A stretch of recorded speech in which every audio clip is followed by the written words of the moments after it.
Et c'est vrai que c'est un régime qui est laïque, mais qui est laïque porté par une minorité chiite, hein, il faut le savoir, avec une majorité sunnite, dans une constitution laïque sociale et nationale, c'est-à-dire c'est un régime socialiste officiellement, avec une opposition traditionnelle qui serait une opposition sunnite, aujourd'hui instrumentalisée via le wahhabisme saoudien, dans le but de déstabiliser le pays, et on va dire en gros, pour dire finalement, comme disaient les médias il y a quelques temps avant le retournement étrange, que c'est Al-Qaïda qui essaye de déstabiliser ce pays laïque et socialiste, qui, en tant que pays laïque et socialiste, l'Occident devrait soutenir inconditionnellement contre la menace islamiste radicale. Or, on voit en ce moment, comme en Libye, avec le rôle étrange joué par Bernard-Henri Lévy, nos ministres et les médias, qu'on en arrive aujourd'hui à se réjouir que Al-Qaïda déstabilise des pays socialistes.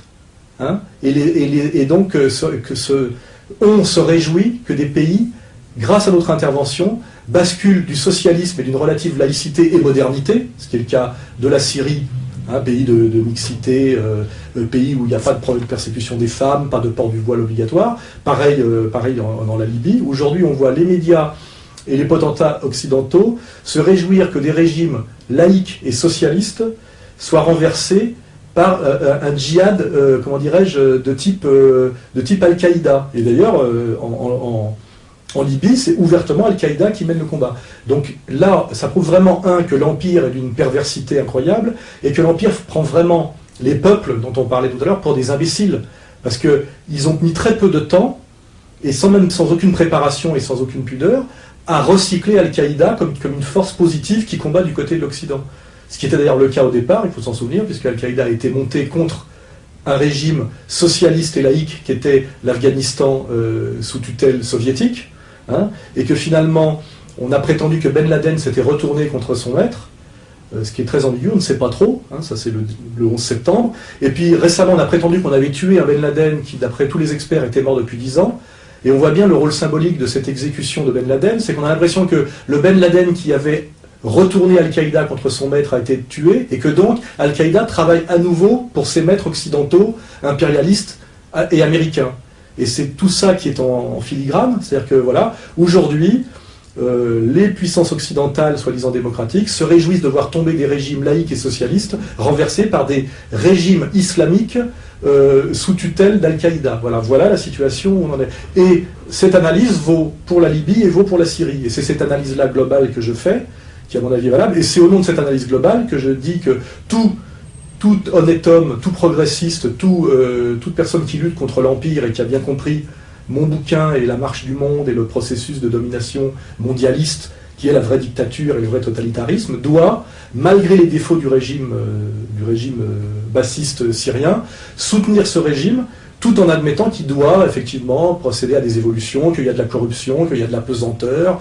Mais je l'ai déjà dit et je le répète, les gens qui critiquent, les naïfs qui critiquent le régime de Assad sont les mêmes qui en France en 68 critiquaient le régime gaulliste pour les mêmes raisons, pesanteur, manque de modernité, certaines corruptions, etc.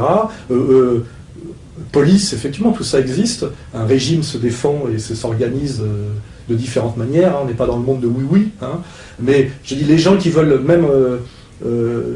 les naïfs qui veulent la chute du régime syrien au nom des défauts du régime se mordront les doigts comme ceux qui ont voulu la chute de Gaulle quand on voit ce que ça a donné après. Hein, voilà. Parce qu'en fait, c'est la même chose qui se passe en ce moment dans le monde maghrébin et dans le monde arabe qui s'est passé dans l'ancien glacis soviétique il y a 10 ans. Hein.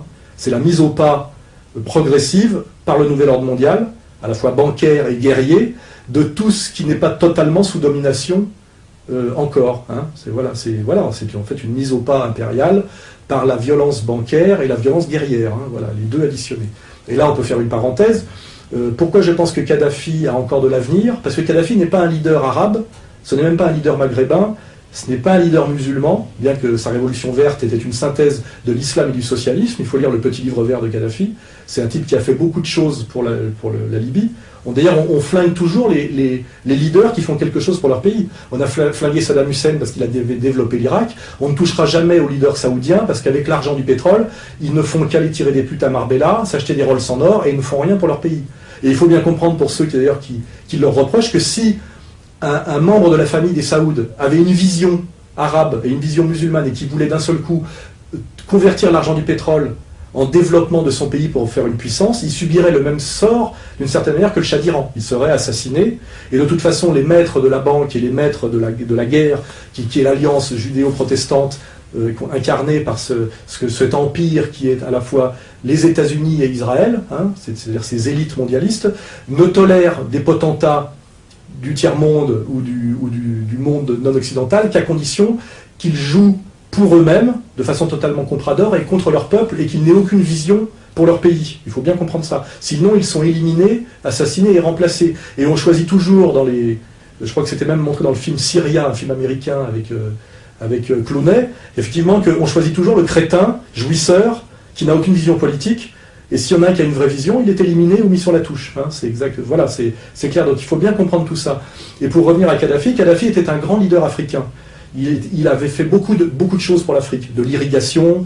Il avait payé pratiquement tout seul un énorme satellite qui permettait à toute l'Afrique d'être indépendante au niveau de la téléphonie et de ne plus subir la loi de contrôle et la loi économique finalement des satellites occidentaux qui coûtaient, je crois, 500 millions de dollars par an, alors que le satellite coûte 650 millions de dollars amortis donc sur une année. C'est lui qui l'avait payé, je crois, à 80%, parce qu'il faut voir aussi que la Libye, comme tous ces pays maltraités en ce moment, sont des pays qui ont d'énormes fonds souverains et qui sont riches justement parce qu'ils échappent aux raquettes bancaires de Wall Street, et que c'est aussi ça l'idée, c'est qu'on va les foutre dehors parce qu'ils sont insoumis et on les vole.